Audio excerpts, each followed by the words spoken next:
Hey there, welcome back to the letter. So, I am currently recording the letter.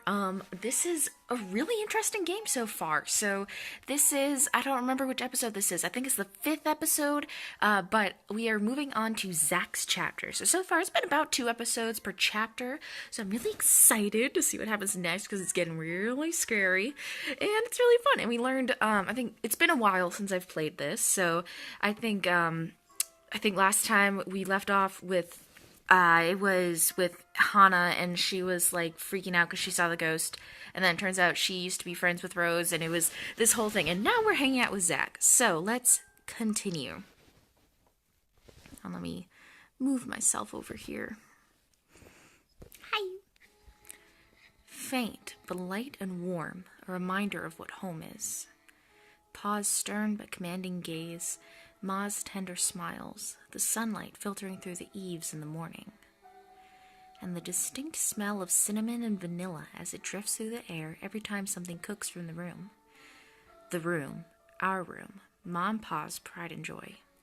My sister and I too, eventually, but we ain't allowed there. Not yet. Not until we're taller or older. I feel like I should be doing a voice for this, but I feel like that would also be kind of dicey, and I'm really bad at southern accents, so Not until we've learned how to take care of ourselves and not burn our hands or reach the cupboards without having to be lifted. But a little peek wouldn't hurt, yeah? The floorboards are cold under my feet, more than it usually is, the walls more forbidding than what I'm used to. Farther and farther the room goes. Ma's singing ceases and Pa... No, please wait. I'll be good. I'll sleep on time. Don't go. I can't hear Pa. Not above the raucous clanging and the deafening roar of gunshots, nor the screams replacing the comforting soft melodies. There's only the blinding fear. When my foot slips, the red sea that catches me is bitter and frigid, but the blood that drips in my hand is warm, warm, warm. It ain't my blood. The walls tumble and everything goes quiet. Oh, it's sad. I don't know, did his parents get killed or something? That's so sad. It takes a few moments for everything to fall into place, for my eyes to adjust to the relative darkness of the room. Despite the pleasant chill the AC brings, my shirt is clinging tightly to me, and my blanket is a tangled mess around my throat. Morning has not even arrived, and yet... Way too early for this thing, man. And too long. Too long since the last I've woken up drenched in my own sweat, head littered with thoughts that are gone as soon as my eyes open. All too often, only imprints and brief images are left to haunt me for the rest of the day, or until my mind forgets about it. Egad, whichever comes first. Yet vivid or not, what little I can remember does not matter. Regardless, the desperation sticks, clawing up, pushing, urging me to relive every moment, every sensation, and... There's a twinkle in Ma's eyes when she looks up from her work, flour dusting her nose and cheeks. The scent of freshly baked bread wafts from the oven as soon as Pa opens it, and the homely fragrance of honey fills the room. He reaches up to wipe the small beads of sweat away from his forehead before gesturing for me to come closer the moment he spots me on my little hiding place behind the door. I expected him to be angry, but his pat on my back when I come within his arm's reach is encouraging enough. We'll have to taste these first before we put it up for sale tomorrow. You up for a little, man? Is it good enough? A knock cuts through the air before I can answer. Sharp, heavy, demanding, familiar. So distantly familiar. Ma ushers me out the kitchen when Pa moves to answer it. But I know what waits outside. The taste of blood in my mouth sends an unpleasant churning in my gut. Ma's apron crinkles under my tight grip. Something snaps back into place. My bed remains in utter disarray, the walls still need a new paint job, and the wall clock ticking opposite my bed is as unsettling as ever. Ash is right. I should have already replaced that when I had the chance. No longer there, Zachary. Here and there, miles apart. Calm down. Breathe. The pressure of my own fingers against my temple is a welcome sensation over the anxiety gripping me. It never really did anything to stave off the headache sure to follow after this before, but it grounds me. A little reminder that I am safe, away from the place I once called home, from Ma and Pa's. The urgency with each rap that follows finally chases away the ghosts threatening to hang around. Why anyone thinks it's a good idea to knock at someone else's door this late confuses me. Nana would chase them all away with a broom if she was here. That's cute. But no matter, it's a welcome break from the thoughts about to take a morbid turn if left festering. It's probably just Ash anyway, looking for a place to crash. Looking for a place to crash. Wonder of wonders why he's bothering with the courtesy when he never did so before. Then it's not Ash. Even with that hunch, though, habit compels me to check who it is first through the peephole. Better safe than sorry, they say. Except the person that greets me on the other side ain't him. What? Unless his hair grew longer overnight and he started wearing a ponytail, of course, which I highly doubt will happen anytime soon, no matter how funny that looks in my head. I waste no time opening the latches. Isabella, Aw, it's late. she looks so cute. It's been a while since I've seen her sprite, not her talking sprite, her, regular sprite. It's cute. There's something I can't quite pinpoint in her eyes when she looks up. Her face a pallid shade, shoulders tense, breathing heavy, and an uncontrollable shaking in her hands when she's trying to hold back. Hide if I didn't know any better. Hey, Zach. Sorry. I know it's weird for me to show up at this hour, but you are the closest to my office, and... So this must take place right after her chapter because the ghost was in the office. No. It's perfectly fine. I'm not really working on anything right now. Do you want to come in? Is it all right? I know you should be sleeping at this hour, but I thought... I'm sorry. I just thought... I have no idea why I went here. My feet just moved on their own after I got out of the office, and sorry. She trails off, her voice lost in the muggy night air. I wait for her to say more, but instead, her only response is a downward shift of her gaze, back to her still trembling hands, as if the motion alone is enough of an explanation. A minuscule gesture, easy to miss if one is not paying attention. But for someone who has seen the same expression in the mirror, done the same thing too many times when the night terrors are inevitable, it is not. Hey, don't worry about it. At least you not. Ash just barges in and crashes on the couch whenever he feels like it. I swear that guy is one fine hairline away from being a criminal. Besides, you already know you can count on me whenever. Without waiting for her answer, I step away from the door and saunter over to the kitchenette. For a few good seconds, only the clinking of the plates can be heard above the constant tick-tock. Late as it may be for a snack, the familiar motions keep me occupied, steering my mind away from dangerous thoughts. Isabella's company is not unwelcome either. Whatever her reasons for showing up here at such an hour, don't matter. I'll be damned if I just turn her away, frazzled as she is. The door clicks shut behind her when she finally enters, feet scuffling softly against the tiled floor. In all the years I've known her, she's never once lost her ever upbeat spirit. Yet in this particular moment, as she stands in the doorway holding her arms close to herself, it's as if I'm looking at someone completely withdrawn from the person I've come to know all these years. Do you want to drink or eat anything? I haven't restocked my food stash yet, so ingredients may be a bit limited. But I'm sure I can whip something up with what I have here. Just water will do, please. Thanks, Zach. What? No additional food requests? That's new. I'll put something together for you anyway. Hey, feel free to make yourself at home. Zach's so You ain't nice. exactly a new visitor here. Although my room's not at its most presentable right now. Sorry. New freelance gigs and such. Didn't have time to fix things up here lately. It's okay. I don't mind. Usually she'd have something more to say about that. A quip, a witty remark to provoke a laughter or two. Nothing from her this time. Only a weak smile before she takes a seat on the couch and a silence that stretches out until what we left hanging feels disconcerting. Before everything turns stifling and awkward, I continue talking, if only to keep the dead air at bay. I do that all the time. If something's awkward, I'll just, keep talking like I'm doing right now. How's one supposed to keep a conversation going when the person you're talking to is like this? Anyway, gigs. Can you believe this one client we got? Boss had all my scheduled shoots shifted after they caught wind of this couple buying a new property. Man, must be nice to have all the money in the world. The world itself moves for you, huh? She's curled up on one side of the couch and hugging her knees close when I bring the tray carrying the sandwiches and water she requested. She didn't request the sandwiches, but okay.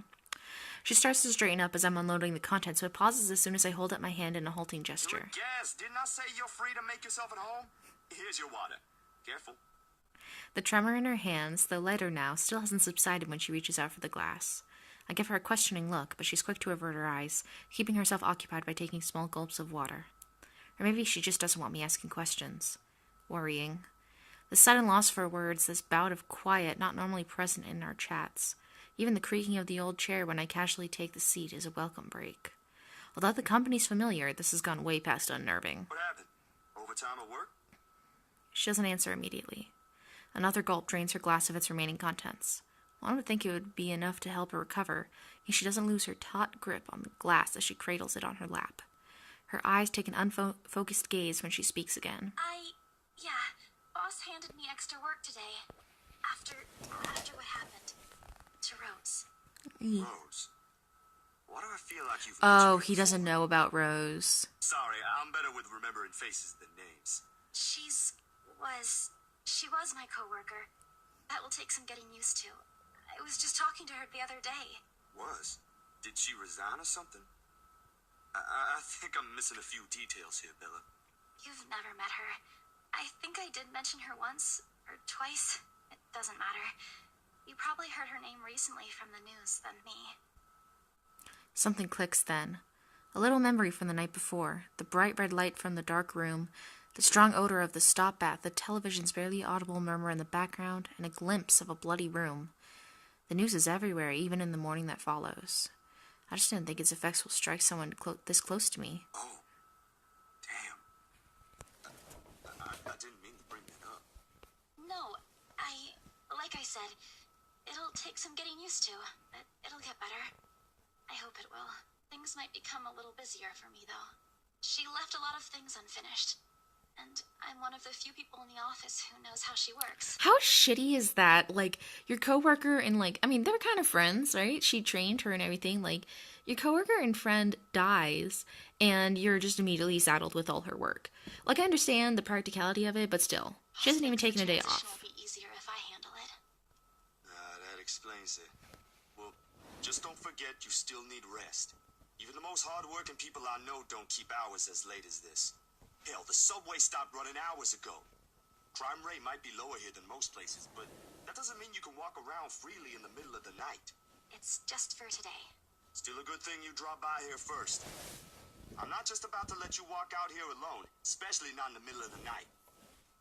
Who knows what else could happen? I'm not saying you should go right now, but I could accompany you home if you... No! Wait, please! The vehement tension in her voice makes me pause, and it is in this instant the mask she's been keeping up falls apart, if only for a short while. Right then and there, I understood what's hiding behind her unfocused stare from the moment she arrived. Fear. Pure, unadulterated fear. It's disturbing to see such marring her usual upbeat countenance. With a sigh, I cross the small distance separating us and kneel in front of her. She doesn't flinch when I do so. However, the way she appears to make herself smaller against the couch is telling enough. Bella, this ain't just about your coworker, is it? What is it really about? I'm all ears. The sound of glass shattering rents through the air as soon as her hold on it loosens. In the span of a few seconds, her breathing grows labored. I don't know anymore. She claps her hands over her ears, pressing it tightly against the side of her head. Her voice grows weaker with each word, each plea coming out of her mouth. Please don't leave me alone. I don't want to be alone right now. I can't shake it off. Everywhere's not safe and... All right, Isabella. Look at me. My hands are firm on her shoulder when I pull her up to look at me. It takes every force of will to ignore the terror in her eyes in favor of taking control of the situation. Too close, too similar. Breathe. You're safe here. Inhale, hold, exhale. Stay in the present. I'm here. No one's gonna hurt you. Do you want to talk about it? The force with which she shakes her head is enough reason to drop the topic altogether. No more. Please. No more. I don't want to remember anymore. Kate, no more talking. I won't ask anymore. Can I get you anything? Another glass of water? I think I have a tub of that pistachio ice cream you love so much. Pistachio? Ew. We're gonna have to clean this mess first. Will you be fine on your own for a little while? She nods slightly before retreating into herself again. No more words are exchanged after that, and I take that as my cue to start cleaning the shards littering the floor before either one of us gets hurt. The quiet hum of the AC is a pleasant distraction as I go over the menial task. More so than her ragged draws of breath or my little feeble attempts to tell a quick story or two. But the latter does the trick. Soon enough, she has already drifted off by the time I return with the promised glass of water, her chest rising and falling in a steady rhythm, the strain on her shoulders gone. Frankly, I've never seen her this still. She mumbles something I don't quite catch when I carry her to the empty bed, and hugs herself tighter against the mess of blankets. In spite of the fact that she appears relaxed, the small frown on her face hasn't quite disappeared. Whatever happened to her won't be leaving her anytime soon. But for her sake, I hope it won't stay long with her. Because no matter what promises I've made, this is the kind of fear no person could shield her from. I should know. There are still questions left to be answered, but the late hour, coupled with the sudden exhaustion, made my old couch a lot more comfortable with bed than it usually is. Darkness immediately welcomes me as soon as my head hits the makeshift pillow. I can only wish the dreams will keep at a distance for now. For both of us. October 25th, Tuesday. The first few notes, while muffled, are enough to wake me. In the end, it became one of those nights when sleep passes like a blink and is plagued with vague, fuzzy thoughts. I lift a hand to rub away the drowsiness from my eyes, although it does little to relieve the gritty, burning sensation from my eyelids. Outside, the sun has yet to peek over the horizon, but night has already given way to the cool morning light, washing everything in subtle gray hues. At this hour, the entire city remains unstirring. Ordinarily, waking up before my own alarm means abusing the snooze button, twice or thrice just to catch those precious few extra minutes of sleep. But the persistent ringing makes it impossible now. This better be good. Groggily, I scramble for the bag sitting at the foot of the bed. The ringing still hasn't stopped, even as I fish the phone out, and Ashton's name flashes brightly on the screen when I turn it on. Must be pretty urgent if he hasn't dropped the call yet. Took you long enough, Z-Man. Ashton, it's 6. 6 in the morning. Sun hasn't even risen. Hell, my brain ain't even awake yet. Stop calling me Z-Man. It's 20 past 6, Zach. You want to talk? Give me back my 5 extra minutes, Ash. I want my sleep. Hey, don't make fun of me. I can be a person too if I want to. What's this all really about? You don't usually make calls around this hour. Is the world ending today? Sorry about that. Becca rang me up a few minutes ago looking for Isabella. Said she didn't show up in her own apartment last night. We both tried calling, but her phone seems to be off. Do you have any idea where... I should have known you two would come looking for her first thing in the morning. Not a laughing matter, Zach. You can't really let your guard down with everything that's happened here recently. You've heard about the Cooper woman from the news. Everyone in the precinct has been restless ever since the incident the other day. Yeah, I get what you mean. Listen, Ash, about Bella. I let my voice trail off, unsure of how to go about recounting last night. If I should even say anything to him. He might be a close friend, but at the end of the day, whatever's bothering her ain't mine to speak of in the first place. On the bed, Isabella remains as still as when I transferred her the night before. Sometime during her sleep, she pulls a blanket over herself and tucked into it comfortably. Like this, it's easy to forget the horror in her eyes or how much her hands and lips trembled. Save for her firm grip on the edge of the covers, she appears nearly as normal as she would any other day. Almost. I'm not really sure how to go about this while being... Zach, what about her? Something, the worry, the concern, must have surfaced in my tone, because his own shifts then. Carefully, as if he's preparing for the worst. Look, you don't have to worry about her. She's with me right now. Since last night, in fact. Oh, why didn't you just say so earlier? She kind of knocked in the middle of the night. I couldn't possibly wake you two over that. And with how things are when she arrived, I thought it'd be best if I let her rest first. I just wasn't expecting people would be looking for her before the rooster even crows. You could have at least called her something. Becca's beside herself with worry when she found out. You know how much she frets about the smallest stuff. I know. I'm sorry. That was a lapse on my part. And I just didn't think, okay, you know what? Rebecca's worries ain't completely baseless. Isabella hasn't been her usual self since the movie. Maybe even before that. I don't know if I should be opening my mouth about this, but Bella didn't outright say I shouldn't, so...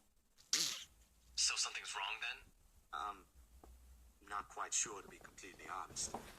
I couldn't get the story out of her. Really? I thought you'd learned something from me by now. That's not it. Ash, when she appeared at my doorstep last night, she was shaking, and when I tried to ask her about it, she just panicked. Had this frightened look on her face. I'd be surprised if this was the first time I've seen it, but it ain't. Dude, the first time, she was screaming. First time?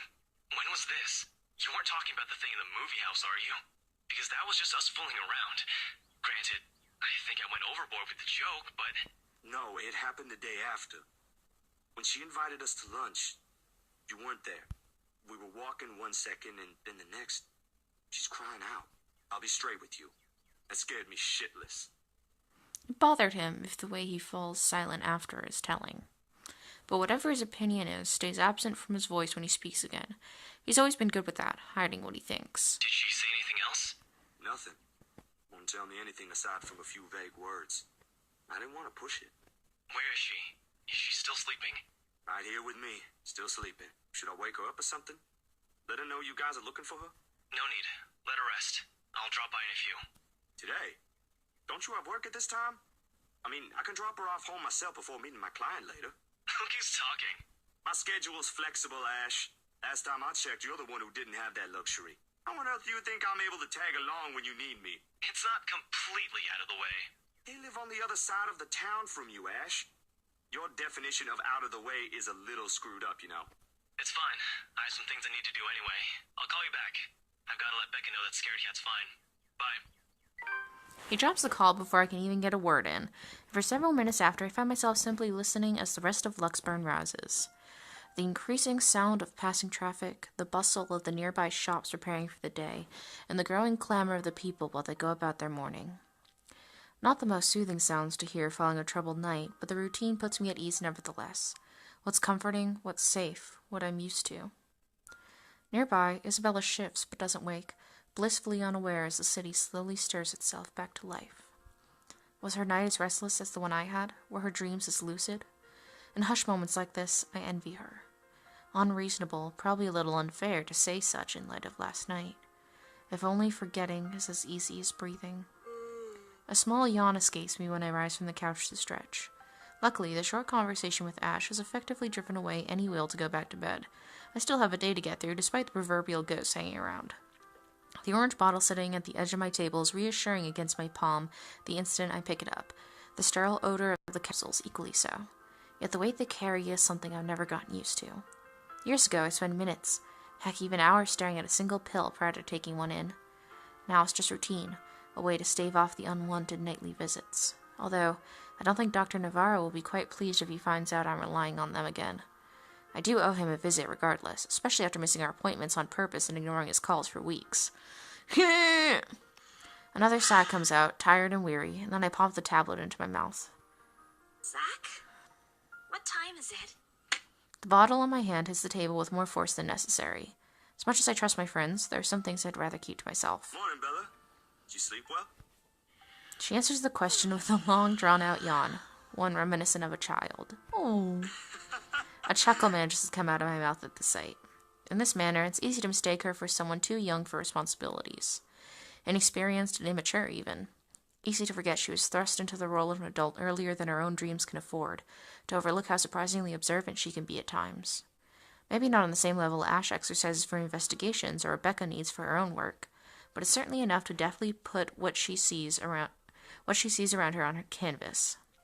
And if the way her eyes flicker to the table and my hand says something, it is that I won't be able to avoid the questions this time. Only a little. I don't remember how I ended up on the bed, though. My doing. You didn't look very comfortable sleeping on the couch, all hunched up like that. It would have been enough for something temporary. Sorry I stole your bed.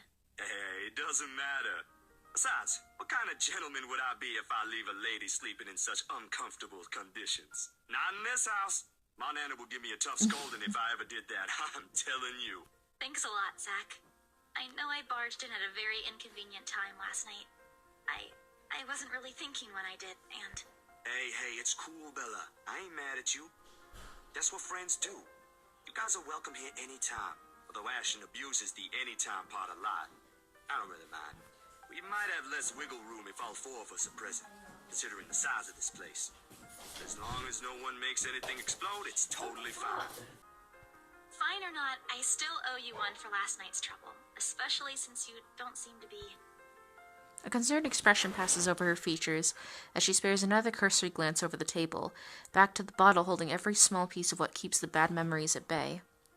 The blood blooming over Pa's heart, the horrified look on Ma's face as she watches him fall lifeless to the ground, and every ounce of spite seeping from the stranger's smile. You don't belong here. Ooh, I don't want to read that. Never stops, does it? Well, you don't seem to be feeling well. know, okay? I'll make it up to you somehow. She makes a slight gesture with her head towards the bottle, asking a question without really asking. Subtlety has never been one of her greatest assets, but right now, even Ash would have been a little amazed, if not at a loss for words, for that. She has left it up to me whether I'll ever give her the response she wants to hear or not. A little clever coming from her, if anyone asks me. I guess tell the truth. I mean, why not? It's never easy, ain't it? Talking about my own problems, that is. It will never be, not by a long shot. Not when I've let it stay this way for so long. I realized that long ago, when the wounds were still fresh and the dreams are a nightly occurrence. Can't force yourself to get better or move on to better things. It's what's normal now, and I can only cope. The question in her eyes may be unwarranted, born simply out of curiosity and sincere concern for a friend. I don't owe her an explanation, in fact. But of all the people I keep close in my life, she's probably one of the very few who perhaps I can trust with this. Maybe she won't understand entirely, but I never hope she will. No, never to the full extent. That alone is expecting too much of her and giving too much of what I can. However, for all her shortcomings, I know she'll hear me out. And that is all I can ask for her. My bad. I was kind of hoping you wouldn't have seen me with these. The pills rattle lightly against the container when I gently set it back to its usual place. Always the small area closest to my laptop, near the right hand. Within reach whenever, and a quiet reminder of what I shouldn't miss every day. What? Oh, is it that? I was just thinking that maybe it's a cold like Becca's. Do you need me to get anything from the store? Soup or something? There's one nearby, right? I can run real quick and... No, nothing of that sort. I'm perfectly healthy right now. It's really difficult to say, but... Can you promise me you'll listen at least? What is this about, Zach? I should have been upfront with you about this a long time ago. But Ashton found out without me telling him anything. But you already know how that guy is.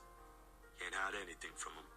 If it's something you're having trouble saying, don't have to force yourself to tell me. I'll forget I ever saw anything and won't ask questions. Promise. No, I need to get this off my chest eventually. Besides, we're already here. Might as well finish what I started, yeah? If you say so. She takes a seat on the couch, her posture easy and open, and her smile honest. As if this is just a simple talk between two friends on a regular day. It is far from one, but her unreserved air is enough to stamp down the twinge of unease that threatens to come up. Let's hear it then. And she does. True to her words, she listens while the story spills out of my mouth. Of my ma and pa, that little old diner across the pond, and what it left in me that day. I can't recall most of it now, my own account jagged with a few missing details here and there. The passing years have eroded most of my recollection of the whole incident. All except for that one moment in the kitchen. The ringing of gunshots are as vivid as it sounded that day. Even Ma's hysterical screams the moment Pa's body hits the floor motionless, his lifeblood flowing out from under him. And the gunman, he was smiling. He was smiling when Pa opened the door to welcome him. He was smiling when he put a bullet to Pa's chest and Ma's head. I've heard stories of how the world can be a cruel place for people like us before. I never believed until that moment. Nan and Gran took us right after that. Sis and I flew straight to New Jersey as soon as they heard the news. A few days after, Ma and Pa were laid to rest. And we have a new home a continent away. I didn't even get the chance to take my favorite pillow with me. They said something about the change of environment will be good for us. They had no idea the different kind of ghosts would follow me here. I expected questions, mostly those brimming with childlike curiosity and maybe some that are a little too hard to answer. But to her credit, she just sat there, lent her ears, and looked at me with no expectations or unnecessary judgment in her eyes. She appears wiser and older like this, easier to see the breadwinner in her. Her younger siblings are lucky to have her. When I'm done, after everything's been said, she wraps her arms around me. A bit awkward considering the gap in our heights, but it gets her sentiment across. But it's difficult to answer this in kind, if I'm even supposed to reciprocate the gesture given my earlier apprehension. She pulls away shortly with a smile on her face. Not the reaction I braced myself for, but is obviously better than what I imagined. Are you not gonna say anything? Am I supposed to say anything after? Like, apologize or something? I don't think that's very appropriate, but if you want to hear one, I can think of something real quick. Not really. Other people have something to say after usually. And they're not necessarily nice either. Oh? Okay then. I won't. I can't think of something anyway. Sorry. I'm not very good with this. Who else knows? My older sister, grandparents, and just Ash and you for now. Maybe I think I should tell Rebecca too, but... But not right now? Yeah, not right now. But I'm ready. Like today. I'm sure she'll be willing to hear you out once you do. I don't doubt she will. I'm more afraid of how she'll react after. One step at a time, yeah? Whew. Surprisingly, it feels good to get that one out my chest. I was a little afraid you'd be angry. I didn't tell you earlier than today. I'm not angry. I'm just surprised. You didn't look like it. I wouldn't have suspected. I suppose that's how it often is, isn't it? We all have our... what's the word Becca uses? Inner demons? But this is something personal to you. I understand why you'd rather have a few people know. That too. Well, these past few weeks haven't been easy for you. I didn't want to add that. Not after last night. Something passes in her face. Brief, fleeting, and disappears right before I can recognize what it is. You okay? Yep, no worries. I'll be fine. Look, about last night, never mind. This isn't a good time, but don't lose sleep over this, alright? What's important is you got what you want to say out, and if you need me, I'll be here. I should be relieved. Her words are more than reassuring to my ears. There should be comfort in hearing those alone, in knowing I have another person to rely on if things ever go bad. But somehow I find myself worrying more for her instead. I'll make another attempt to get the story out of her if I can. But this is a dance I know all too well, and with her, I doubt forcing her to say something would yield any results. As much as I want to imitate Ash, there's only so much I can ask that won't result in something a little over-disastrous. At best, she'll stop talking to me until a week passes. At worst, I'd rather not risk it. I've never seen her angry. Outright annoyed, maybe, and often directed at Ash, but never furious. What do they say again about happiest people when angered? Besides, it'd be unfair to her after our little chat. So, food then? She seems relieved at the brisk change of subject, and as if it has been simply waiting for its cue all this time, her stomach rumbles at the mention of food. Rather loudly, as a matter of fact. Alrighty, Missy. You We're going hush. to get some chow now. Speaking of pills, Better be quick, though. Can't have your stomach starting a revolution on us here. Don't make fun of me. I'm not that hungry. Maybe a little. I didn't think I'd end up skipping dinner last night. And now we have one starved stomach protesting. Sorry, it'll be nothing fancy, since I'm a little low on stocks. I should probably drop by the grocery store after the meeting this afternoon. I can make a quick run for you if you want. Nah, I've got enough to put together something nice here. Maybe. I could always improvise if we're missing an ingredient or two. It ain't like we're going for a Michelin 3-star status here. Also, didn't I say you're a guest? Is this a Filipino thing? Or just Rebecca rubbing off on you? the soft laughter that comes from her doesn't quite reach her eyes. Neither. The answer is neither. Because if she stays idle, she'll remember. On second thought, I might need a little help slicing up the potatoes while I prep the ham. You up for that? What? Do you think instant noodles are all I'm about? Yes. I'll have you know, I can cook a mean paella with my eyes closed. All my siblings love it. Sure you can. Come on. I think I know what we'll do with those spare ingredients. Despite the massive effort to keep the mood light with small chatter, cooking ends up being a mostly quiet affair. Between us, the consistent clapping of the knife against the board and the muffled noise from the television I left running, words have become surprisingly difficult to string together. Not entirely unusual, we've had moments like this before, but definitely unnerving with how things are now. I really wish someone else would come knocking at the door. As pleasant as this is, breaking the ice or keeping a conversation going has never been my forte. That's always been Isabella's or Rebecca's department. Sometimes Ash's, although most coming from him border on awkward or embarrassing. Speaking of the guy, he never did call back, and I'm willing to bet my entire yearly salary that he fell right back to sleep after that call. Sorry, Oh? Miller. Could you... Yep, I got it. The potatoes are almost ready, by the way. I turned down the heat just in case. You might want to check on them, though. Hold on, I'll be right there. Sheesh, wait up. I love her little You sprite. keep She's so rapping at cute. the door like that, you'll break it down, Ash. Oh, good. You're awake. Ash has already welcomed himself in when I take my eyes away from the oven. He's never been really keen with the notion of courtesies after he's warmed up to you, this guy. All 13 of my locks he broke can attest to that. He's a good fellow, though. Maybe a tad bit standoffish at first glance, but he's trustworthy. Don't you have work today? I could ask the same of you. Hey, Izzy, man. You're late. Something came up? You need to drop the Z-Man. It's getting old. It's been Sorry. old. I I got caught with something at the precinct on the way here. Had to attend to that first before things got out of hand. I'd tell you about it, but you know how it can be with those kinds of things. Later, maybe. You know how it can be. I'm just a cute police officer. I can't tell you. You're here because... What? I'm not allowed to say hello? I doubt you're here because of that. And you're not answering my question. Ah, my bad. Forgot to mention that. He called earlier looking for you. Rebecca's worried because you didn't come home last night. You could have called my cell instead. You weren't picking up. Anyway, I'd really hate to cut this little get-together short, but I need to be somewhere else. Come on, Isabella, let's get you home. I'll drop you off on the way. Wait, we're going now? He lightly claps a hand on her arm and begins ushering her out of the apartment, throwing a casual wave at me as they pass. Isabella, on the other hand, doesn't appear too fond of the idea. Sure enough, before they can even cross the threshold, she puts a firm foot down, the force alone enough to halt them both and catch the taller man off guard. Would have made for a funny picture. The way Ash almost crashes into her and Isabella giving him an indignant pout over her shoulder. Surprise and confusion are in his face all at once, two things that rarely ever grace it if he can help it. A rare moment, even for our small group. If only I had my camera with me. Dang. What is it? Zach cooked something. If it's just food, I'll get you something on the way back. But the food! It's Zach's cooking. Real delicious food that actually tastes like food. At least stay and have a bite. Please, Zach, help me here. These two, whenever they're in the same room, sometimes it feels like herding a group of unruly kids instead of talking to two mature adults.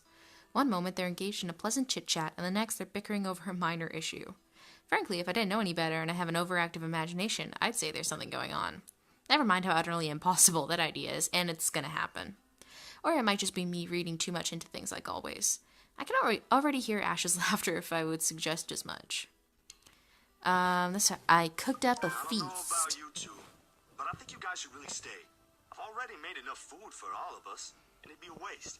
Why, I cooked up that special honey glazed ham you two keep on yapping about.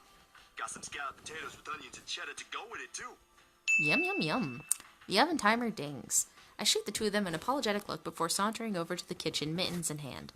The sweet smell of the glaze and salty tang of melted cheese wafts through the air as soon as I open the door and take out the two trays inside. The scent immediately fills the entire room, and even with the door and windows open, the mouth-watering aroma lingers. It's appealing enough that when I put the dishes down on the counter, another starved stomach protests loudly, followed by a burst of laughter. My head snaps up at the two of them, and I can't keep back the smile at the sight they make. Isabella's clinging to the doorframe for support, doubled over with breathless laughter. Ash is the more composed of the two, trying to look unconcerned, but a flush has crept up his neck and cheeks. It's clear whose stomach that came from, and Isabella's not going to let him live this down. You're in no place to reject an offer of free food, Frey. I wasn't rejecting anything. Damn it, I just missed a meal, that's all. Aw, he's flustered. Shut it! Those guys at the precinct said it was urgent. Somebody has to be responsible for it. Well, aren't you precious? Right. You know, if you keep laughing like that, you'll burst. I'm sure it won't be as bad as your stomach suddenly rumbling like a starved. All right, kiddos, play nice. Food's gonna get cold if we keep this up. Ash, you gonna stay? Might as well, since Scaredy Cat's so hell-bent on staying. Aw, friends. Let me see. Aw, Ash is so cute. We eventually settle down after the food has been served. The jaw is replaced by another round of friendly chatter, mostly about what's on the news the night before. There is, however, a conscious effort to avoid mentioning what's currently on the headlines. The dead is never a good topic to talk over food and polite company, this case in particular. The wounds are too fresh, too soon. I'd likely avoid it as well if I were in her position, and someone I personally knew passed away in a gruesome manner like that. Though perhaps the closest we got to broaching the topic is when the infamous mansion is brought up again. But even then, we are careful, Ash and I. We keep the conversation light and avoid bringing up her late business partner. It's the least we could do. The Wrights? Yeah, they're planning to move in soon. In fact, they already have a housewarming party planned. So this is after Isabella's chapter, but a little bit before Hana's part? Because in Hana's they had already moved in, and the party was over. It's why they wanted us to rush the papers. They wanted to send the invitations out as soon as possible. Oh, now I get it. Get what? Remember what I told you last night about the new clients? Vaguely? Sorry, I was a little out of it yesterday. Was it the photo shoot? Yep, it's actually for the one you sold. Ermine, something. When you put it that way, I suppose it makes sense why my boss wants me to prioritize the couple. They can have those documents rushed at just the snap of their fingers. The And they're more influential than I initially thought. And I guess my boss is expecting a lot more from this project than I expected. Hope I can live up to it. Your photographs are more than good enough, Zach. You'd probably win an international award if you let yourself. Ma'am Hana's easy to please, too. As long as you're good at following instructions. Easier said than done. Different clients have different tastes, after all. Still, a week? I don't think that's possible. Now that you mentioned it, yeah. They wanted everything finished at the earliest. To be honest, it's not unheard of, but... But it's still weird. Still weird. Yeah. A slip of the tongue. Still barely noticeable to someone who's already familiar with Ash's ways, yet in this moment it's impossible to miss. I shoot him a curious glance, but he ignores it. Rather pointedly. Why wouldn't he want to say fishy? I can't exactly say it's like that, where I'm just the middleman after all. As much as I want to comment on it, I only know what's on the surface, not the in and outs. It's just that BRC and my boss are more hands-on with the legal stuff this time, despite having a separate department dedicated to it. Maybe Mr. Wright helped with it too. They have their own legal team for this, don't they? Well, they should have one. Especially for a big property like this. They have, but like I said, it's off our hands. Rose and I don't handle this stuff in the office. If anything, to me, this just means I'll be able to send the rest of the funds to Papa's treatment earlier. I guess that makes a whole lot of sense. Officially off our instant noodle diet, aren't we? Ash, has anyone ever told you that you have an uncanny way of ruining the mood? What? I was just saying. A few more months of stuffing your face with those, and I'm sure you'll start to look like a noodle cup. That's a pretty picture. At least I don't live off convenience store food. Or make poor, unassuming pressure cookers explode. What? How did you... Oh, come on, Zach. Sorry. It just came up while we were cooking earlier. I'm impressed, Ashton Frey. You even made it to the news. A one-time thing. And it wasn't as big as you seem to be imagining. Oh, sure. Let's all pretend that one time you almost set my apartment on fire didn't happen, too. Hey, that was an accident. You were making a salad, Ash. Can we please move on to a different topic? It helps. The casual talk, the harmless teasing, the mundane stories interesting enough to let time pass unnoticed. By the time lunch ends, the shadows are no longer at the forefront of my mind. If it's the same for Isabella, for whatever troubles her, I can never tell. These things, the anxiety, the fear, they ain't easily seen, ain't easily forgotten after all. You go on ahead. I've got a few things I need to ask Zach. I'll be downstairs in a minute.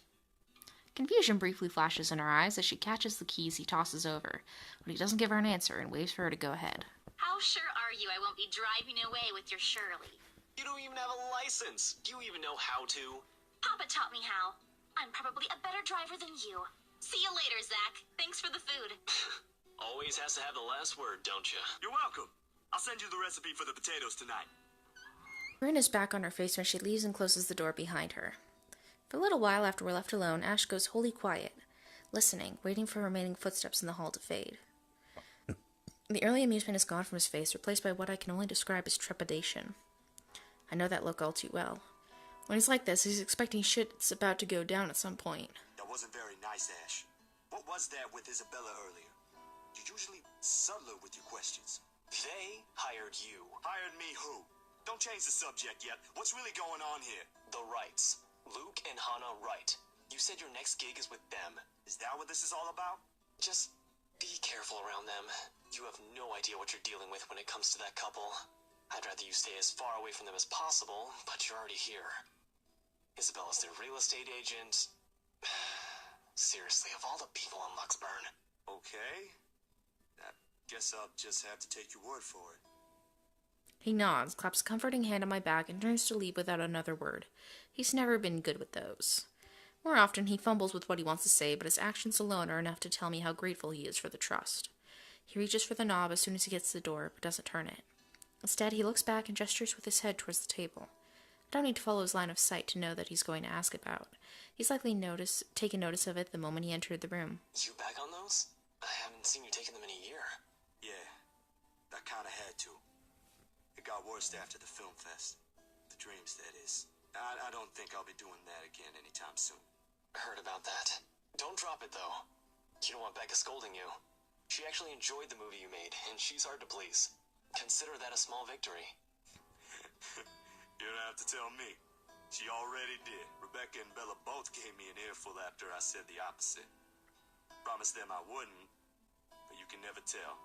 Hopefully, once I feel better, I'll be able to think about it properly. Speaking of Bella, she didn't open up to me, but maybe with you and Rebecca. Yeah, I'll try. I can't promise anything, but I'll talk to her. Thanks. That's all I'm asking. This time, when he reaches for the door, he lets it close fully behind him without glancing back. A mild draft sweeps into the room as I close the door behind him, subtly disturbing the papers on the nearby fridge. A lone note flutters by my feet, the letters on the surface glaring at me with mute intensity. Ermengarde Mansion, H. Wright, 11 a.m. for luxury living. After Ashton's warnings, they all hold a different meaning now. October 27th, Thursday. Ooh.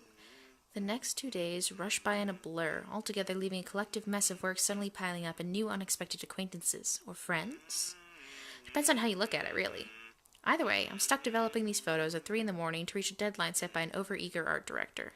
Don't get me wrong, Julius is good and has a vision and knows what he wants, but damn, he can be too enthusiastic sometimes. Doesn't matter when you couldn't sleep anyway. There's nothing new in it, of course. After years of working as a freelance photographer, it's simply something I've grown used to. Get to know people, build a client base, do good work, and cash in some late hours if need be. Rinse and repeat. It certainly takes a while to get some footing on the field, but it's the kind of thing that pays off in the long run as long as you keep at it. Given enough time, you might end up with big names on your client list.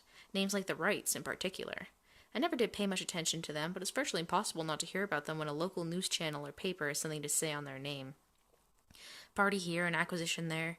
Sometimes it's a new business venture, or other times it's the everyday gossip that typically follows popular people like them. Not in a million years did I ever imagine I would end up working for such a high-profile couple. And between that and the fuss that comes with it, it leaves me no time to ponder over whatever happened to Isabella, or why Ash is so adamant we keep away from the pair. They do seem like the good folk, though, despite the whole fame thing. Sure, there was a rumor running around years ago about him being involved in some business scandal, but just like every gossip blown out of proportion by the media, nothing came of it, and eventually it simply died down. Much is definitely left to be said for the husband, but I doubt a woman like Miss Wright would pick him if he doesn't have any good points at all. Miss Wright, Hannah herself, though, she ain't particularly bad the way the press makes her out to be. Oh, that's a cute picture of her. The tabloids had it all wrong, that's for sure. We're someone born with a silver spoon in her mouth. Well, she ain't exactly what I was expecting. Among other things, the newfound friendship is what I least expected from her, but here we are. Although with a life as public as the Wrights, no wonder it's the woman who often gets the crappy end of the stick. Can't help but feel sorry for her. She's a real nice person when given the chance. Heck, she might have ended up with friends with Rebecca and Isabella too if they weren't living worlds apart. Probably. The beep quickly pulls me back before my thoughts travel any further. In one practice motion, I carefully place the wet print I'm holding on a drying rack and amble over to my makeshift darkroom to get the last photos from the water bath. Inside the converted broom closet, the film processor lets out another soft clack before going on a standby mode. At its mouth, a lone photograph sits on the tray, barely visible with the lack of light. It's the last one tonight for the set Miss Wright requested. I don't usually make this a habit, giving away stuff, that is. It's bad for the business, no matter how well-intentioned or generous you are. This exception, however, she did treat me well and was a pleasant companion all throughout the shoot. Even if she didn't ask, I would have probably given her a few prints just for the hell of it. Miss Wright ain't such a bad subject matter to begin with. And maybe this is just me, but for someone who has everything at the palm of her hands, all the money in the world, loving husband, and a plenty big mansion to call home, she's lonely. She doesn't just appear like it. It shows in the tone of her voice, how she moves, and most certainly in her smiles. Always hidden behind the glamour for the world to never see. Sometimes for people like her, small things like these help. A little reminder that the world can be kind too. Water drips from the paper as I blindly pick it up and gently lay it on another tray holding a decent amount of photo flow. A few seconds under the solution is all it needs before it's ready for drying. No good rushing this last one, even if my body's already screaming for some decent snooze. My hand fumbles for the light switch, moving towards it with familiarity, while I fish for a squeegee among the mess of tools on a drawer with the other. The bulb flickers twice before its glow settles and casts a soft light in the tiny space. When I glance back down, squeegee in hand, ready to finish the process and finally call it a night. What on earth? Her head is gone. Blurred and distorted beyond recognition, rather. the area completely smudged over, leaving no trace of the same sweet smile the good woman carried in all the previous prints. See, that's the one in Hana's chapter where the ghost was hanging out of her shoulder. It was in that spot. Damn, that was too careless. A common mistake to make, of course, if one is negligent enough to pick a newly processed photo in the door. To pick a newly processed photo in the dark like I apparently did. It has happened before, loads of times actually. But I still can't help but feel a small pang of frustration over one mistake a newbie would likely make. It's not a mistake, Zach. With a sigh, I reached for the switch again, intending to develop a new one from scratch. It could pass off for one of those supernatural pictures they show on TV, though. A memory clicks, one cursory thought in the sea of many, and a short yet distinct sound from the day before. A glimpse is all I got, but it's enough to burn the image in my mind. There was a shadow. No. A woman. In her 20s or early 30s, maybe? But with how far gone her flesh had become, it's not possible to tell at first glance. The skin itself has already taken a sickly pale color, rotten in most parts, blood dripping from every open gash and lesion in her body. Bony hands grip Miss Wright's neck like a noose, staining the skin underneath with a vibrant shade of scarlet. Nothing but malice fills the gleam in her eyes. Zachary? Not for me, but for Miss Wright. Zach, is something the matter? Oh, no, there's nothing wrong. I just remembered something, that's all. Let's get back to the pictures. Can you move a bit more to the left, yeah? The memory alone is enough to make me retch. I brushed it off then. A trick of the eye, I told myself, or a product of the heat. The weather has been unexpectedly warm recently, so it shouldn't be too surprising for such things to happen. And, well, blaming this on the usual fatigue, an overworked brain, the weather, or an amateur error on my part, is far more convenient. Makes a whole lot more sense than what the small voice inside my head whispers. The same tiny voice that only makes itself known when something's a fable. The same one that lent a curious ear to Isabella's worries about the mansion. And with each second I spend staring at this photograph, the murmurs in my head only grow louder against my ears. Someone has to know. Show the photo to Hana or Ash? Well, Ash would just laugh it off because he doesn't believe in the supernatural, so I'm going to go to Hana. I don't have an explanation for what I saw yesterday. Yet. When you've been there, seen something enough to raise the hairs at the back of your neck or leave you wanting to flee or hide, finding a more solid proof than a person's smudged off face on a photo is the least of my concerns. Ashton will undoubtedly give me flack for saying that, or even considering Isabella's words and those silly tales about the place. The guy's a skeptic through and through. It'll take more than my account for him to even give this a single thought. However, more than his opinion, it's Miss Wright I'm concerned about. Surely she must have felt something if those shows on TV are to be believed. A touch of coldness in her neck, or maybe the feeling of being watched.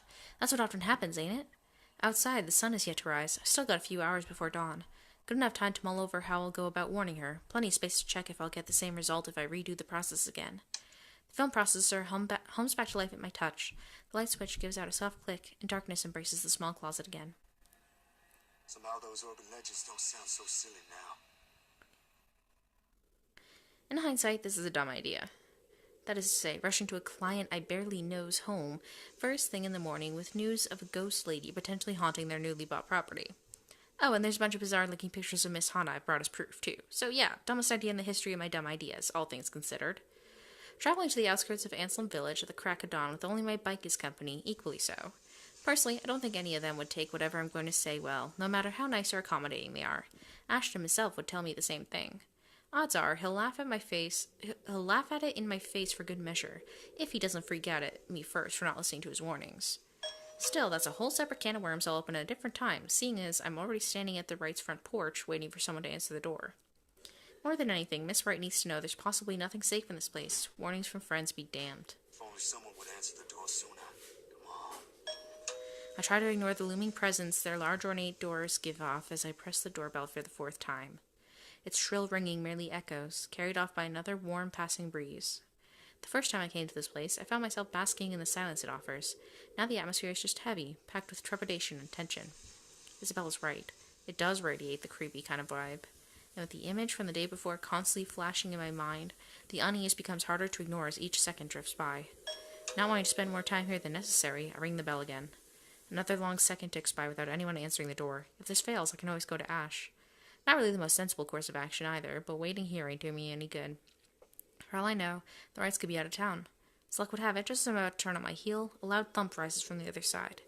It's followed by heavy footfalls and a string of very colorful expletives about one's parentage. Didn't we have that bloody annoying doorbell replaced yesterday? That Irish just cost me a fortune and she can't even fix this nuisance. And where the hell is your hands of another po-faced prentice pressing that blighted bell? I swear I'll cut that. The door swings open and a very irate Mr. Wright greets me, his partly rumpled appearance a clear testament to how early the hour is. And who might you be?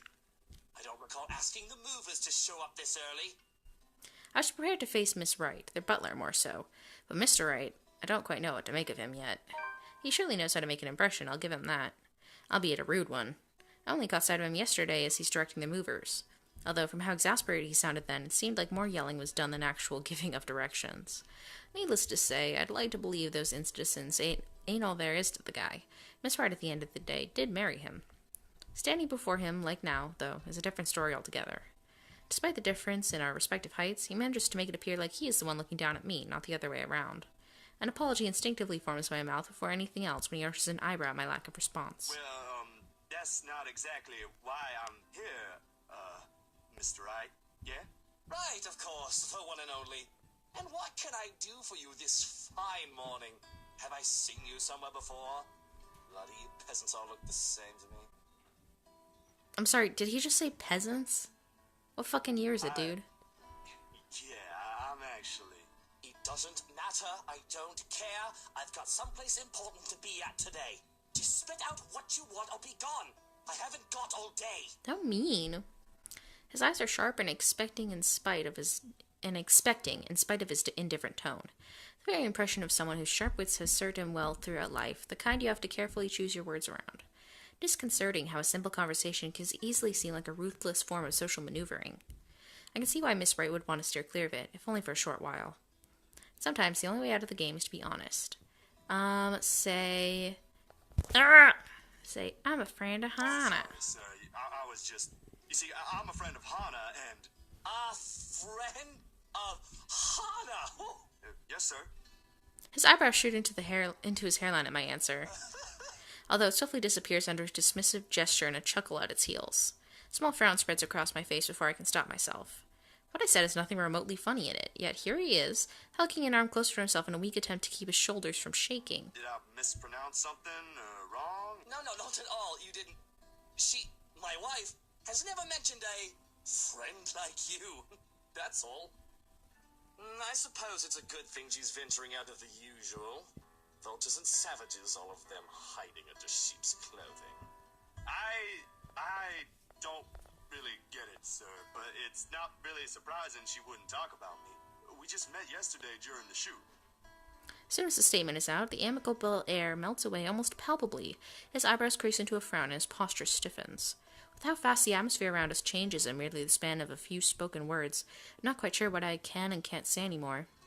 Like handling a ticking time bomb. Is this why Ashton wants us to stay away from them? If so, a part of me regrets not listening to him now. Shoot. Who are you again? Zachary Steele, sir. I was here yesterday from the magazine feature about your home. Ah, that Zachary, the photographer. I remember now. Just when you think she'd be careful meddling around media types these days, she makes friends with one. It was really just small chit-chat, sir. The usual. To keep things entertaining. The shoot did take the whole afternoon to finish. Oh, I'm sure she was pleasantly entertained. She wouldn't be making friends with media types if she wasn't. No matter. She's her own woman. She can do what she wants so long as she doesn't do anything to ruin herself. Sure Miss Wright is aware of that, sir. That she is. But we aren't here to talk about her, are we? What is this about today? The city's a long way from here. On pushbike, no less. Yeah, I was actually hoping to talk to her. Of course. Here for another headline, perhaps. Not exactly, sir. I'm off work. This is for something else. That's what they always say. The next thing you know, your face is in the front page of every conceivable scandal sheet going all the way to the ass end of Plymouth. You media types have such an insatiable taste for gossip. It's almost amazing. There won't be any of that in an interior design magazine, sir. I can assure you that one. Oh, you never know. Well-trained hounds have an uncanny way of sniffing out things no matter where you keep them. I do admire the passion, though. It takes a lot of energy for someone to leave bed this early, let alone knock at someone else's door at this hour. That aside, unfortunately, you're going to have to come back some other day. You see, darling wife lived not a moment ago. I have not an inkling where she went, or when she'll be back. So you're better off. Love is at the movers. He stops speaking altogether, and the complacent expression he has collapses on itself.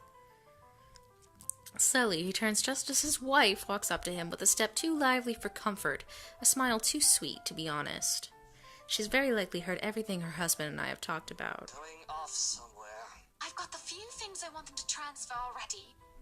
Marianne made this splendid arrangement for the music room and...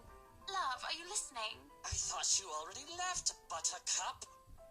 She musters a frown, a pout more like. The mischievous gleam in her eyes when she glances at me says all there is I need to know. I would have laughed at her antics if it wouldn't offend the other man, but as it is, it's better to let his wife have her fun without any reaction from me. I'm treading on dangerous grounds with him already. Well, I most certainly have not left yet. I wouldn't be standing here if I did, would I? Of course you wouldn't be, darling. But don't you need to be somewhere else today? Something with Marianne, shopping, girl, things? Oh, I'll be leaving in a few. Unless you want to join us. Oh, no, thanks, darling. I'm afraid my liver is killing me today. I thought as much. You needn't have to worry. I'll be gone in a few. It's just that I heard we have a visitor. What kind of person would I be if I didn't greet him before leaving? A very gracious one, I'm sure. Zachary, right? It's a pleasure to see you again. Likewise, ma'am. I was actually looking for you. Is that so? What for? A huge display of unprofessionalism is what it's for. Shush, darling. Let the man speak. I'm sure it isn't anything like that if he has to come all the way here, yes? It's about yesterday. The photos you asked, I mean. The copies are ready. My hand stills as I'm about to fish the prints out of my pocket. A short second passes that strikes me as how I didn't think this through at all. How I'll go about telling her regarding the strange photos or revealing this to her in the presence of another person. Her husband gazing over us like a hawk doesn't provide any sort of comfort either. And just like that, all the words I've been practicing to say on the way here inevitably fall stiffly off my mouth. Miss Wright must have noticed my hesitance, because shortly she gives her husband's arm a gentle squeeze, a tender smile gracing her face. Unlike the first, this one is meant to appease. Love, I think Hansi might need some of your input for the final guest list. Could you check on him, please? Bollocks! Why in all Luxborn do I have to be there? Doing tedious jobs of what he's being paid for? Because if we end up with people whose faces you do not want to show up in our housewarming party, we won't be hearing the end of it. Unless a heavy dose of liquor's involved. You know what the doctor said about that. Please do poor Hansi and your liver a favor, He can handle that on his own, Buttercup, and my liver is doing just fine. I'm sure it is, but I don't know, love. I think I caught a glimpse of the name Mitch Lakes, was it? I think it was Mitch Lakes on it when I checked with Hansi earlier. You should see for yourself. It was quite a list. Who put that blighted twat in there? And that's why I'm asking you to look over it before I do so tonight. Very well. But even with that promise, he doesn't appear ready to leave. Short of passing through their doors, he stops and glances back at me, all without bothering to hide the distrust in his eyes. Yeah, I'll be fine. Go back to your butler. I'm not some pregnant wife you have to worry about. Fine. I have to go to that little ankle-biter's career day later anyway. I don't see why I have to go there. Kylie's your goddaughter. And yet, she has you around her little fingers, darling. That's basically the same thing. If he ever has an answer to that, we don't get to hear it above the heavy thud the door makes, and Miss Wright's own weary exhale after she's sure her husband is out of earshot. She's nothing but apologetic when she fixes her gaze back to me, and I can't help but return the same to her. I am so sorry you had to deal with that. My husband can be a bit trying when he really applied himself. It's fine, Miss Wright. No harm done. It was my fault for showing up here unannounced. And this might be strange coming from me, but he does have the right to be wary. Press can be quite vicious when it wants to be. Caught unexpectedly, they'll pick you apart. It's not surprising why he acted the way he did around me. Sweetie, If Luke treats every journalist who shows up here like that, I'm afraid we'll end up with a harassment lawsuit hanging over our heads sometime in the future. Vicious or not, some sort of finesse has to be exercised when dealing with them. I'm sorry, I hope that wasn't too offensive. Not at all, Miss Wright. Besides, I don't think an interior design magazine would be interested in who harassed who this week. Unless it has something to do with fighting over tastefully arranged furniture. But even then, I don't think our readers will be too interested. Oh, dearie. You've got a lot to learn. You really have no idea how a single tassel can ignite a spark in a crowd. Of course, at the end of the day, it's still the thought that counts. It's still a lovely anniversary gift for my husband. No matter. Let's just go. She doesn't wait for an answer and immediately wanders over to a car parked some distance from us. Unsure, I find myself trailing after her. A chauffeur automatically opens the passenger side door as she nears, and she gestures for me to follow when she climbs into the back seat. Where are we going exactly? I need to get out of this stuffy house for a while. Moving in, planning the party. It's starting to get suffocating in there. Luke and Hansi can have their fun while I'm gone. I don't care. I'm getting up because I can. Another minute in there and I'll drown. My bike. There are, of course, a lot of things questionable about her invitation. Why she's asking a person she has only known for less than 2 days in the first place is one. How appropriate this is being another, but the rest of it crashes the moment she shoots me an imploring look. Please? I can have someone send it back to your address later. And it's just a trip to the city for some furniture, nothing more, I assure you. Marianne will be with us, and maybe you can tell me why you're here on the way. Guess it wouldn't hurt. Might have to leave early, though. Excellent, then. Hop in. That's what they often say, yes? Do you not say that? This can't be a good idea, but I really don't have any other choice, do I? Especially with the way her eyes light up when I agree to it. In my pocket, the very picture of the picture of her remains faceless, a voiceless shadow hanging threateningly between us, unknown to her. If someone told me I'd be spending my entire morning being dragged around half of downtown Luxburn looking for furniture, I probably would have simply smiled at them.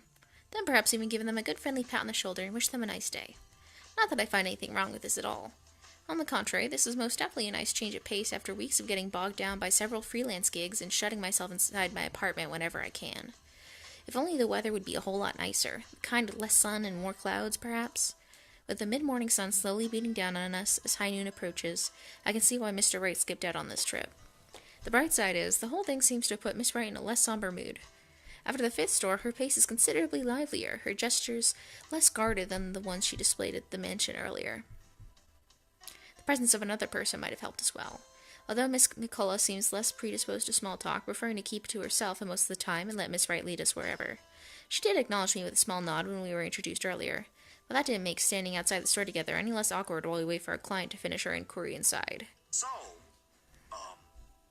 interior design, huh? She cast me a sidelong glance before returning to her notes again, her pen scratching faintly against the paper in quick successive strokes. Ah, there goes that. I did say I'm not any good at starting or keeping conversations going, didn't I? She doesn't look back up again, and I take that as my cue to stop any attempt of striking a dialogue with her, and keep myself occupied with some other thing. Except what we have here is just Luxburn and its busy streets, people going about their day like normal, cars moving in and out of sight heading to who knows where.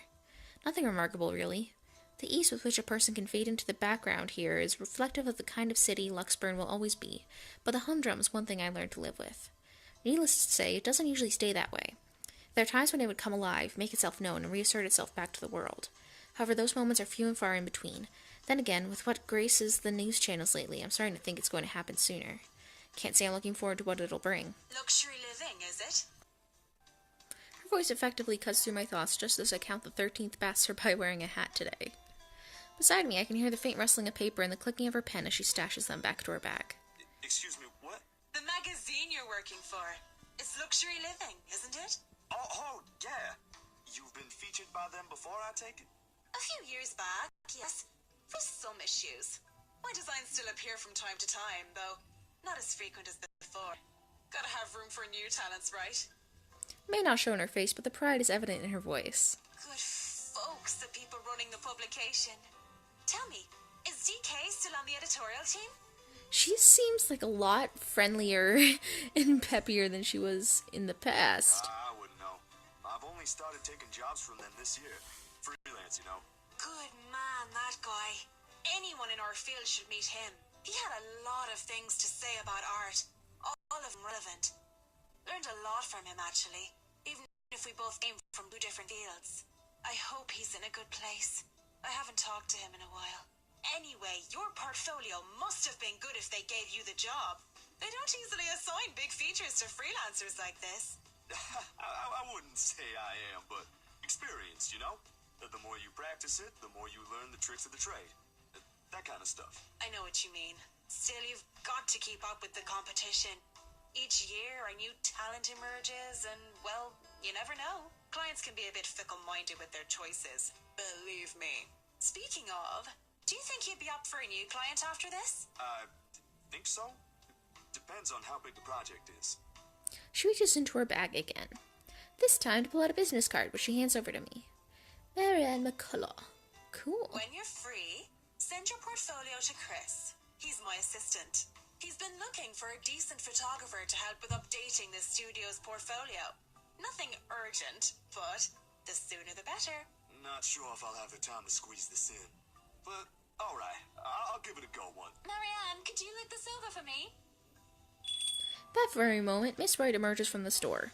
When I look back to Miss McCullough, a mask of professionalism has returned to her. Or at least, that's what it is trying to be.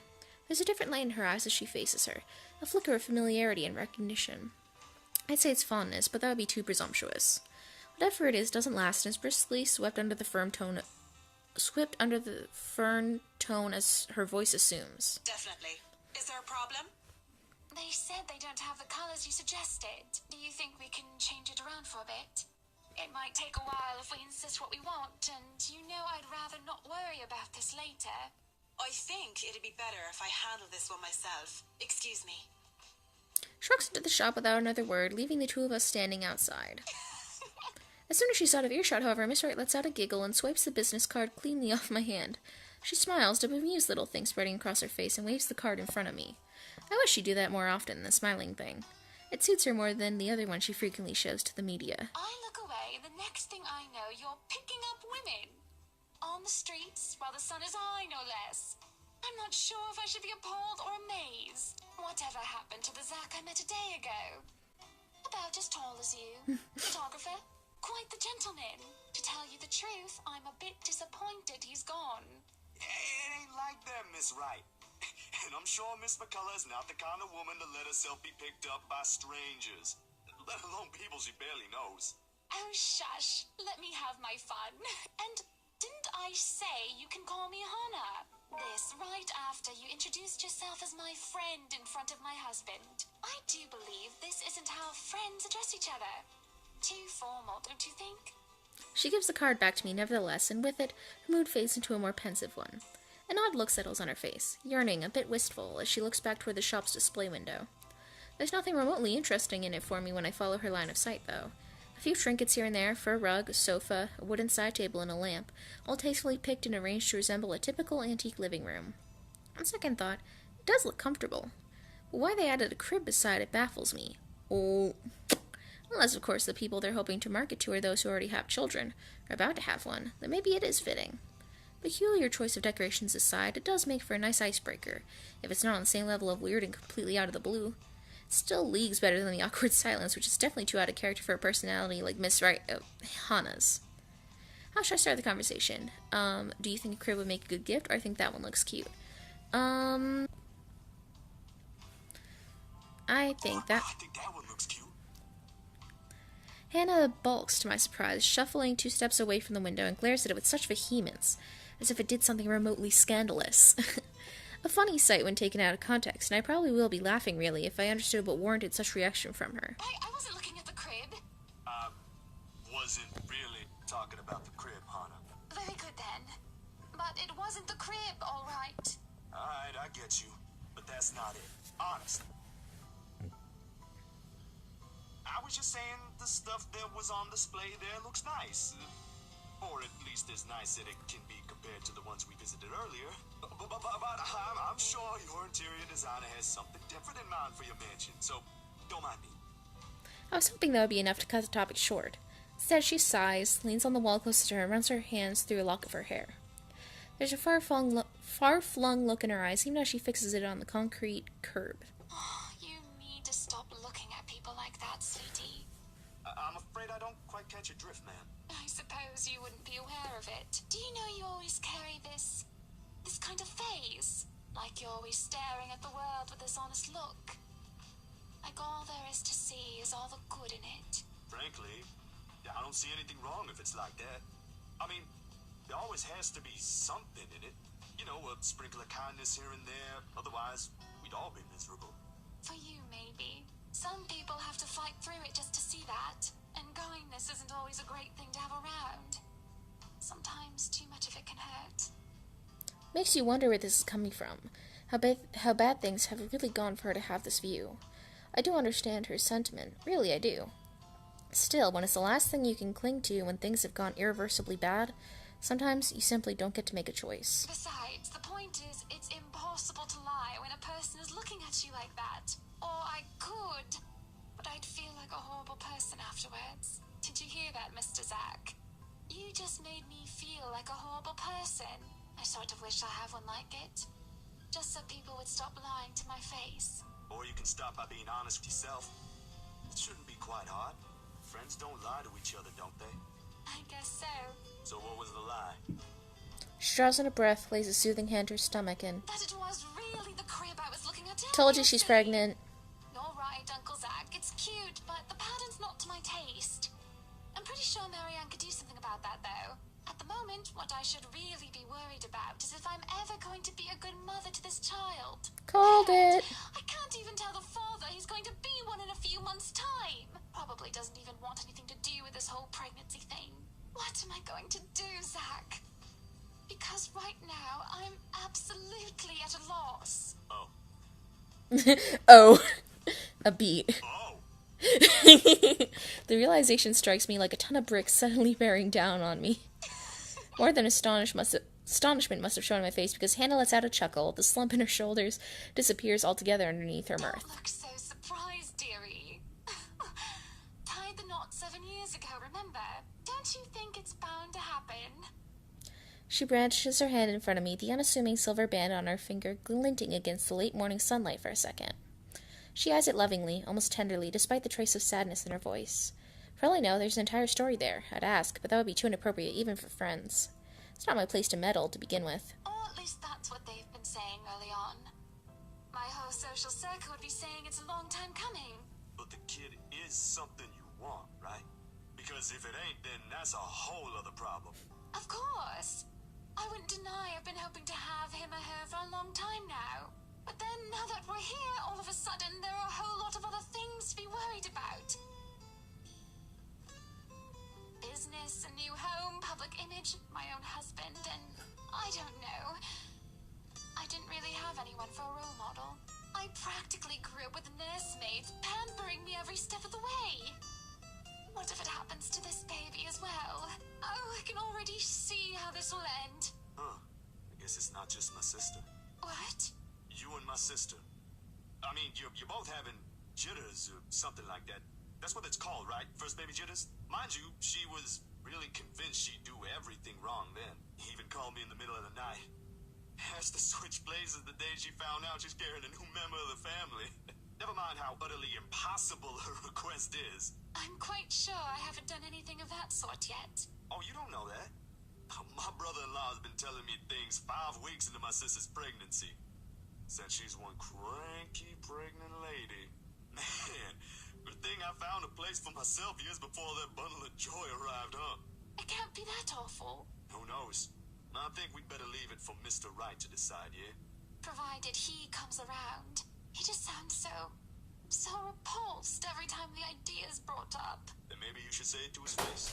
No mincing of words or beating around the bushes. And if he says no? You haven't even told him yet. Besides, that's his kid. Don't people usually say fatherhood changes men? I wouldn't call myself a living testament, of course. But there ought to be something that will hit him in that idea alone. A wrecking ball would be nice. Laughter escapes me before I can stop it, and for a moment I thought I have done something wrong when she doesn't join in.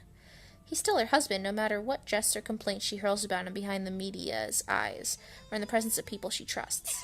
When she does, her chuckle, a small hesitant sound at first, I find the rest of my unease slipping away. Well, whatever it is, my point is, you've got no idea what will happen. In the same way, you don't know if you'll be a good mom. Trust me, my sister's been there. It's perfectly normal. If, my opinion matters, though. A long second of indecision goes by. I feel her eyes, filled with nothing but curiosity, boring into me while she waits for the rest. It's just a simple sentiment, but one thing I think she needs to hear for all the doubts she unwittingly places on herself. I'm just not sure if it should come from me. I'll be damned. I think you'll be a great mother, Hannah. Aww. If she has an answer to that, I don't get to hear it, nor does she get to say it. As soon as it's out of my mouth, the bell hanging over the antique store's door chimes, and out comes Miss McCullough. For more than one reason, I have never been so relieved our talk got interrupted. Ooh. Gee. Boo. Everything's been taken care of for tomorrow, Mrs. Wright.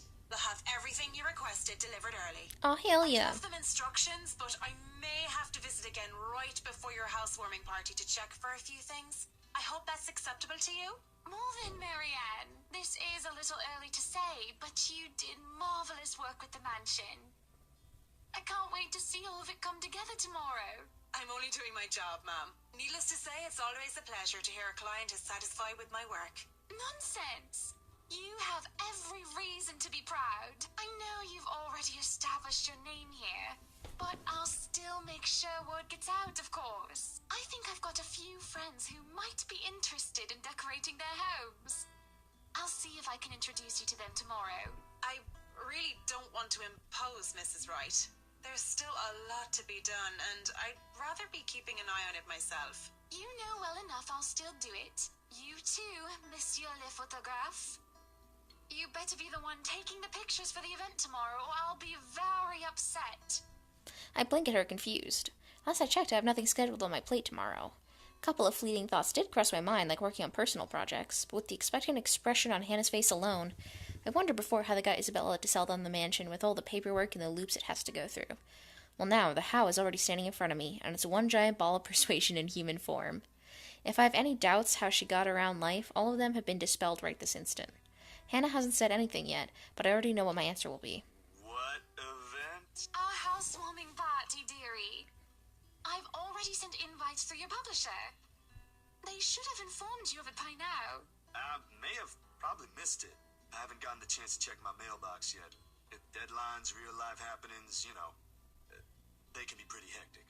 I'll try later, but they might have already assigned it to a different photographer if they haven't received my reply yet. That's not a problem. Nothing a little call from me can't fix. I'll have them know I'm specifically requesting for your presence. It shouldn't be too hard. Just promise me you'll show up. I expect to see you both there. No excuses. Good company, good music, good food. Of course I'll be there. Lovely. I hope we have that settled then. I'd love to stay and chat, but unfortunately I have an appointment scheduled with the doctors after this. You two will have to excuse me. Are you feeling fine, ma'am? It's nothing big.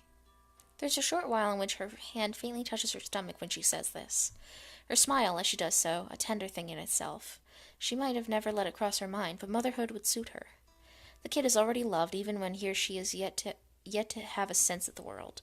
Candid moments like this, I wish I had brought a camera for. Sorry we had to cut this short. I'd love to have lunch with you two, but, well, you two know how it goes. It's quite fine, Mrs. Wright. I need to get going as well. Is it somewhere far from here? I can have my driver drop you off on the way. No, please. There's no need for that, Mrs. Wright. It's just within the city. I see. What about you, Zach? We did leave your push bike at the mansion. Why are you calling it a push bike? Is that a thing in the UK? Why can't you just say bicycle? Don't worry, I'll have someone bring it to your home later. And I live within the city too. A few blocks from here, in fact. I only visited earlier because... The photos. Damn, I've completely forgotten about them. My hand grazes the side of my pocket where I've kept them since this morning. And sure enough, they're still there, waiting for the whole world to see them. Cuz? Zach, sweetie, you're zoning out. Miss Hannah, earlier, at the mansion, Should yeah, I'm gonna show her the pictures. It would be better if you take a look at these yourself. Seeing is believing, right? Ugh. I reach into my pocket and pull out the photos, handing everything to her. Recognition flickers across her eyes when she reaches for them, and I have to stamp down the tiny twinge of regret in my stomach for having the gall to show it to her. Only it cuts deeper the instant both her and Miss McCullough's expressions change, and it's not a good look. To say she's repulsed would be a total understatement. All this time, Hana has been nothing but direct, saying what she feels, expressing what she wants. Away from the glamour and the camera lenses, she's a whole different person. But as she goes through each of the pictures, I can't get an easy read on her. Zach, dearie, what is this? Your photos, the ones you requested copies of. I mean, they came out that way, and I thought you should know. Oh, I get it. You know, I've heard before that artists can be a bit weird. Have you ever gotten that kind of comment, Marianne? Not in my line of work, I'm afraid. Or ever, Mrs. Wright. I'd rather keep my personal hobbies away from my actual work. Less stress that way.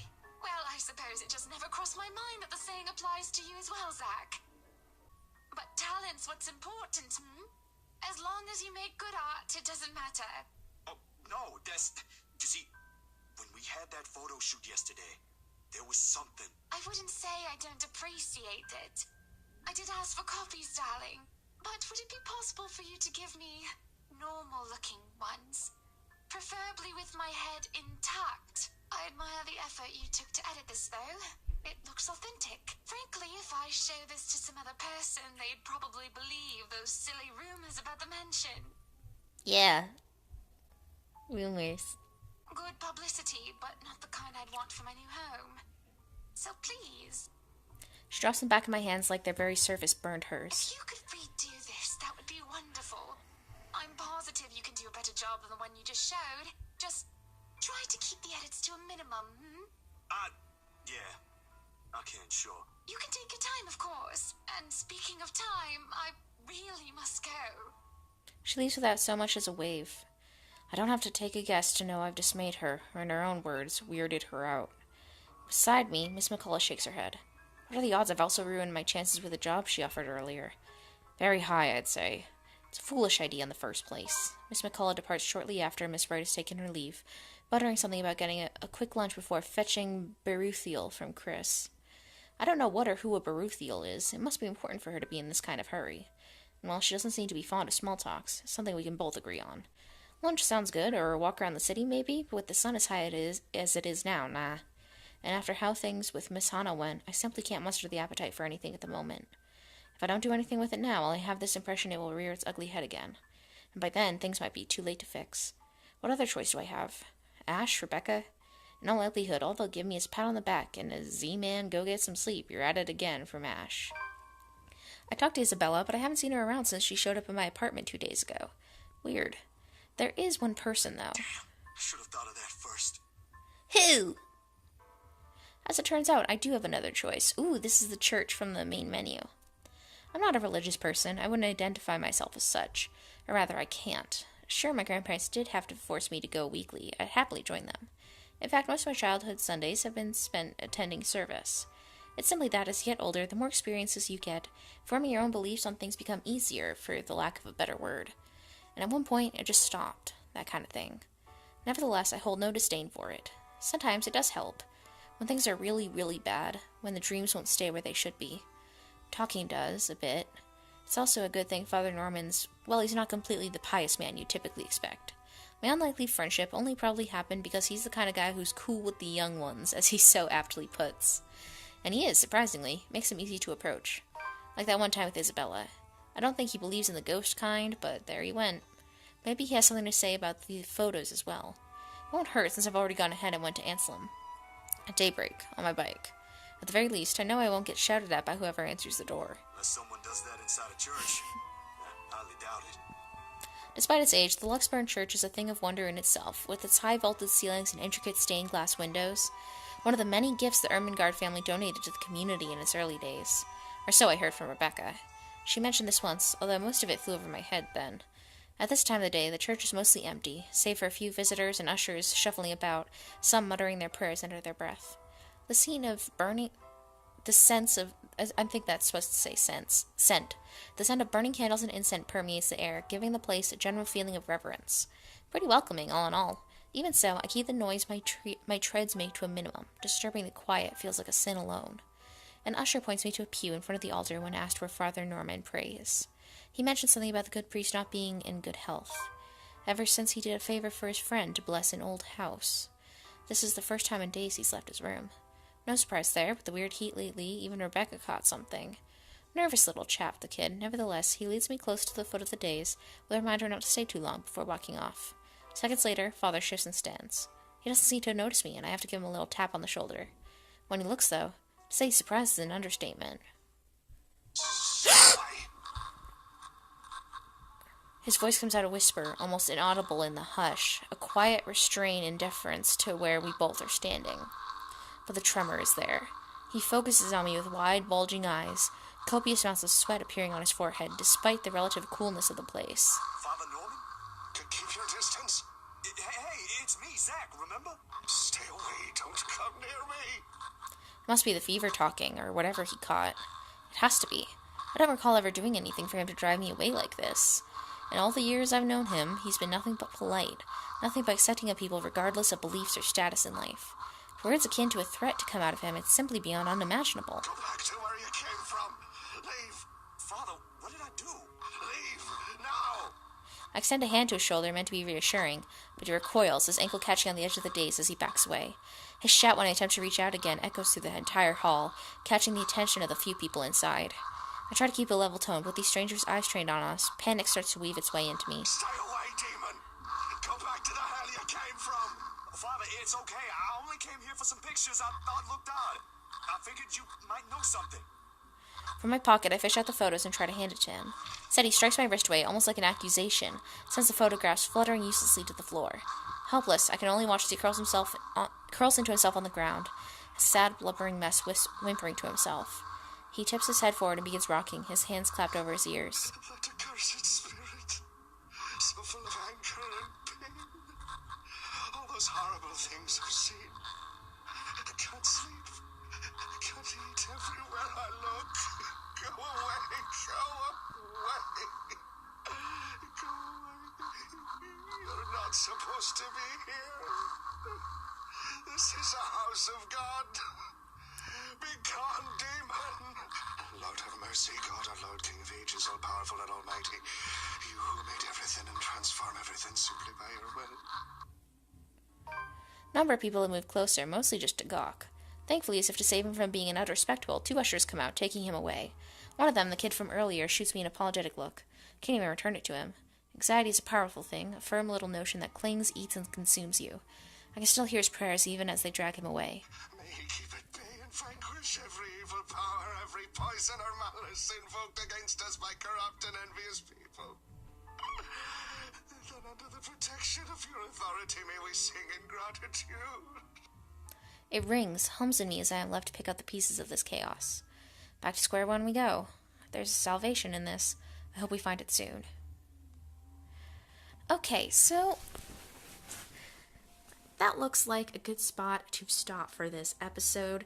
It's, I feel like so far it's moving kind of slowly, and I don't know if anyone else knows this, or the writing is kind of weird.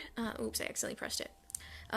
The writing is kind of weird, like they switch back and forth from different tenses, and I feel like the person who wrote it doesn't have a very good grasp on English grammar, which I'm not trying to sound mean, I'm just like, it's kind of hard to read, and you can kind of tell where like the voice actors are trying to compensate for it in some respects, but it's a little weird. So I mean, it's a good story so far. I don't know yet if it's really worth what I paid for it, but you know, I'm curious. I want to see what happens. It's interesting so far, and I just hope that, you know, a little more action picks up. But we still have, I think, 4 more chapters to go after this one, so this will be kind of a longer series, but I hope it gets better. I enjoy it for what it is, and I guess that's it for that episode. I'll see you in the next one, and I hope you have a wonderful day.